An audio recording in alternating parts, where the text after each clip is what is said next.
गौतम बुद्ध के अनुयायियों की संख्या बढ़ती जा रही थी। एक स्थान से दूसरे स्थान पर जाते समय उनके कुछ अनुयायी उनके साथ में चलते थे, तो कुछ ज्ञान प्राप्त करके प्रसार के लिए रुक जाते या वापस हो जाते थे। उनके शिष्यों को उनसे वार्तालाप की पूरी छूट रहती थी। इसी छूट का लाभ उठाते हुए एक दिन एक शिष्य ने उनसे कहा, हे महात्मा, आप इस धरती के सबसे बड़े उपदेशक हैं। बुद्ध पर शिष्य की प्रशंसा का कोई प्रभाव नहीं पड़ा। उन्होंने उल्टे उससे पूछा, क्या वह धरती के सभी उपदेशकों को जानते हैं? नहीं, मैं नहीं जानता हूँ, शिष्य ने उत्तर दिया। बुद्ध ने आगे पूछा, क्या आप उनके उपदेशों को जानते हैं? इस बार भी शिष्य का उत्तर नहीं था।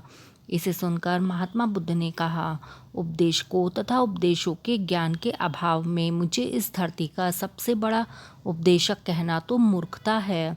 शिष्य ने शर्मिंदा होकर कहा, मैंने तो आपकी प्रशंसा इसलिए की क्योंकि आपके उपदेश मेरे लिए उपयोगी सिद्ध हो रहे हैं।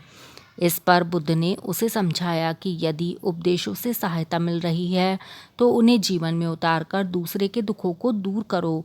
प्रशंसा में व्यर्थ समय नष्ट मत करो। बुद्ध बोले, संसार के दूसरे महात्माओं और उनके उपदेशों की निंदा मत करो। मानवता की सेवा का यह उनका अपना तरीका था। हम जो कहते हैं उसका प्रभाव लोगों पर कभी पड़ता है तो कभी नहीं पड़ता है, मगर हम जो करते हैं उसका प्रभाव लोगों पर हमारे कहने से अधिक पड़ता है। इस प्रकार बुद्ध ने अपने अनुयायियों को ज्ञान दिया कि पहले वे दूसरों के प्रति दयालु बने, सभी का सम्मान करें और उपदेशों की बजाय अपने कर्म से लोगों की मदद करें।